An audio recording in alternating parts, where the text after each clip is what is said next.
સોમનાથ અમૃત મહોત્સવની ભવ્ય ઉજવણીની તૈયારીઓ પૂર્ણ થઈ ચૂકી છે। આવતીકાલે ઓમકાર નાદ સાથે વિશેષ પૂજા વિધિ યોજાશે। 700 થી 800 ઋષિકુમારો મંત્રોચ્ચાર કરશે।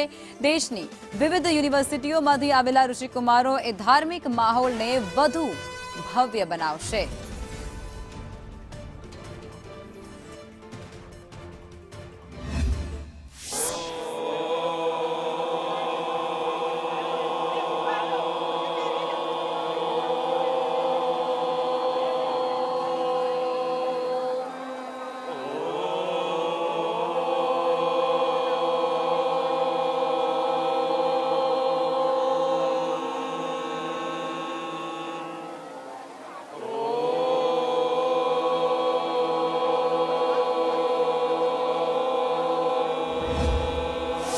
અમૃત પર્વ અને પ્રધાનમંત્રી મોદી આવી રહ્યા છે। અદ્ભુત સંયોગ જે રીતે જોવા મળી રહ્યો છે અને જ્યારે સોમનાથમાં કોઈ પણ પર્વ હોય ત્યારે પૂજન અર્ચનમાં ઓમકાર નાદ ના હોય તો શું હોય, એટલે તેને લઈ અને તૈયારીઓ કરવામાં આવી રહી છે। ઋષિકુમારો જે છે તે આવતીકાલે ઓમકાર અને મંત્રોચ્ચાર સાથે શાસ્ત્રોક્ત પૂજા કરશે। આપણે તેને આયોજન કરવામાં આવ્યું છે તેના વિશે જાણીએ।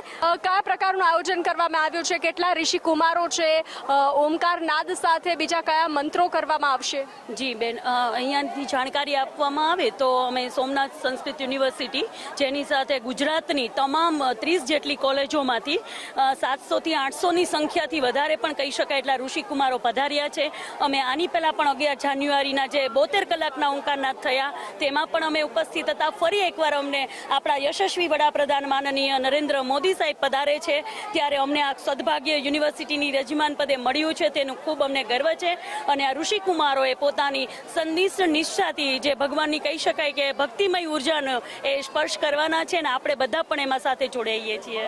એક તરફ આકાશમાં જે છે તે સૂર્ય કિરણ એરોબેટિક્સ જે છે તે પોતાની કરતબ તાકાત શૌર્યતા બતાવી રહ્યું છે, તો બીજી તરફ આ મંદિર પરિસરમાં ઋષિકુમારો દ્વારા ઓમકારના જાપ કરવામાં આવી રહ્યા છે। એક ભક્તિ અને શૌર્યતા અત્યારે અહીંયા મંદિર પરિસરમાં જોવા મળી રહી છે અને અદ્ભુત તૈયારીઓ સોમનાથ મંદિરમાં અત્યારે જોવા મળી રહી છે। અમૃત પર્વને લઈ અને આ તૈયારીઓ જોવા મળી રહી છે। કેમેરા પર્સન વિજય ભરવાડ સાથે બંસી દવે, સોમનાથ સંદેશ ન્યૂઝ।